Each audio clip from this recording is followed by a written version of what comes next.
Hey everyone, it's Neema and Iman Hi everyone. with the Neema Group at Marcus and Millichap.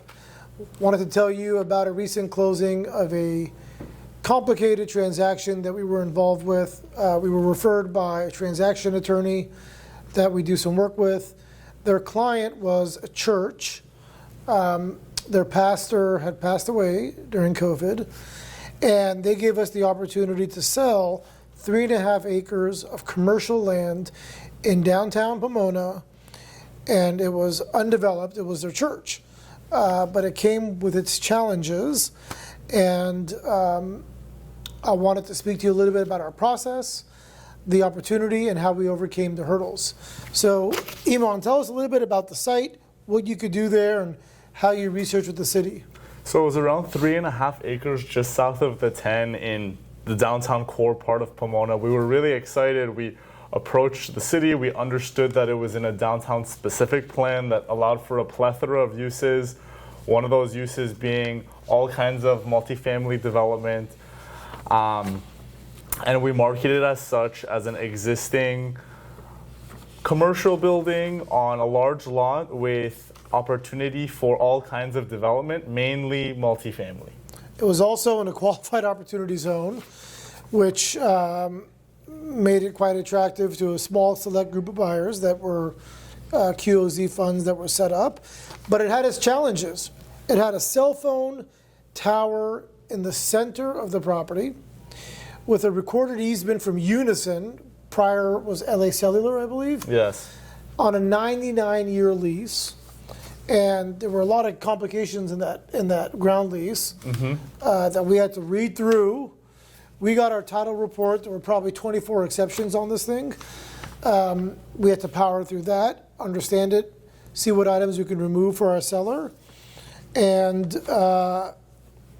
we went under contract once with a developer. Can you tell us a little bit about what happened and why quickly we came out of contract? Yeah, so we went under contract with a very aggressive developer in an exchange, but after uncovering and doing some research in the easement and the lease with the operator, we realized that due to the FCC guidelines, you couldn't build above 2 stories within a 100-foot radius of the tower, which was, very cumbersome to the density that you can get on the site on a multifamily basis.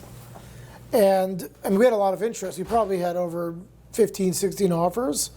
And a lot of these were tied to entitlements.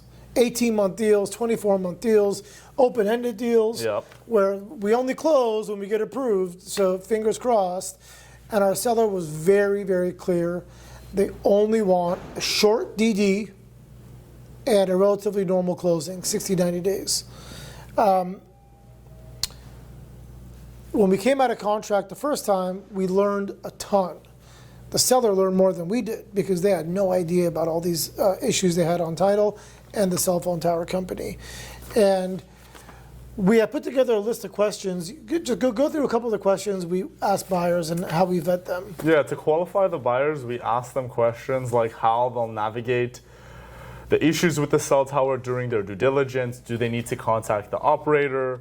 Have they worked with a property that had a cell tower in the past? Had they had any projects in the city of Pomona? And what their internal approval process would be, being that a lot of the buyers were institutional and would likely need a land committee approval. Now, most of our interests were developers. But why does marketing work? We found the unicorn. The unicorn was a high net worth individual that runs a business, a very unique business. They needed the 3 acres for parking. They wanted to be in Pomona. They had a small QOZ fund set up. They did due diligence, and what was their DD time frame? It was a non-contingent offer. Oh, you're right. It was, and we navigated through some of the title issues between then. We had a 3-week closing, and this proved to us that marketing works. Marketing is the reason why you find these unique buyers. And during our process, this buyer approached us with a very specific need, and we listened to them carefully and intently, and they said, we are not going to build immediately, maybe long term, but we'll deal with the cell phone tower. We understand it. We're truly all cash. I'm a discretionary buyer. I don't need committee approval. And we listened carefully and we called our seller and said, hey, we have a buyer that we should work with. And by the way, they're contingent free, which is not easy on a deal like this.